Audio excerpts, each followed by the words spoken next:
গুৰেশ্বৰত প্ৰধানমন্ত্ৰী আৱাস যোজনাৰ গৃহৰ অনুমোদন পত্ৰ বিতৰণ কাৰ্যসূচী গুৰেশ্বৰৰ কলাগুৰু বিষ্ণুৰাভা ভৱনত অনুষ্ঠিত হয় এই অনুষ্ঠানত চৰকাৰৰ পঞ্চায়ত আৰু গ্ৰামোন্নয়ন বিভাগৰ অধীনত ২২৯২ গৰাকী হিতাধিকাৰীক এই অনুমোদন পত্ৰ প্ৰদান কৰে। আজিৰ এই অনুষ্ঠানত উপস্থিত থাকে গুৰেশ্বৰৰ MCLA পবিত্ৰ কুমাৰ বড়ো, তামুলপুৰ জিলাৰ অতিৰিক্ত আয়ুক্ত, গুৰেশ্বৰৰ খণ্ড উন্নয়ন বিষয়াৰ লগতে তামুলপুৰ জিলা প্ৰশাসনৰ কেইবাগৰাকী বিষয়া।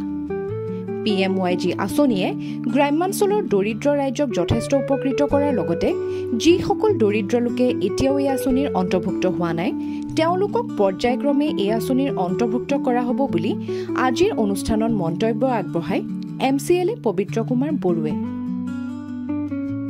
মাননীয় মুখ্যমন্ত্ৰী ডাঙৰীয়াৰ নেতৃত্বত অসমৰ ২৬টা সমষ্টিত যিখিনি বিতৰণ কৰিলে তাৰে ভিতৰত ৩,৫৮,০০০ চেঞ্চন লেটাৰ ডিষ্ট্ৰিবিউশ্যন আছিলে হিচাপে মই খুবেই আনন্দ।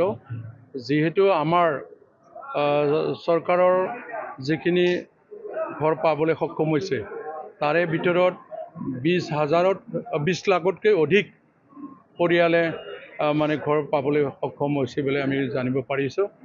তাৰ কাৰণে মই ভাৰতৰ প্ৰধানমন্ত্ৰী ডাঙৰীয়াক মোৰ সমষ্টিৰ হৈ মই ধন্যবাদ জ্ঞাপন কৰিছোঁ। মাননীয় শ্ৰদ্ধাৰ আমাৰ অসমৰ মুখ্যমন্ত্ৰী মাননীয় ডক্টৰ হিমন্ত বিশ্ব শৰ্মা ছাৰলৈ মই ধন্যবাদ জ্ঞাপন কৰিছোঁ। বৰ্তমানত যিখিনি পালোঁ BTRৰ ৩ লাখকৈ অধিক পৰিয়ালে মানে ঘৰ পাবলৈ সক্ষম হৈছে হিচাপে অসমতো ২০ লাখতকৈ অধিক পাওঁ বুলি আমি গম পালোঁ। তাৰ কাৰণে মই খুবেই আনন্দ। যিমানখিনি চেংচন হৈছে ইষ্টিমেটৰ ডিজাইনত যিমানখিনি আছে সেইখিনি বনাব লাগে তেতিয়া মানে সহজেই ওলাব পাৰে আৰু নহ'লে বহুত মানে নিজে সহজে বনাম বুলি ভাবিলেও মানুহ মানে যি বেনিফিচাৰী তেখেতসকলে বনাব নোৱাৰাটো আমি দেখা পাইছোঁ। আৰু তাৰ কাৰণে সম্পূৰ্ণ যেন সজাই তোলাৰ ক্ষেত্ৰত এইবাৰৰ যিখিনি আমাৰ LOCৰ আণ্ডাৰত থকা মানে ২২৯২টা ঘৰখন ৯০ দিনত যেন ওলাই মই এইটো আহ্বান জনাইছোঁ।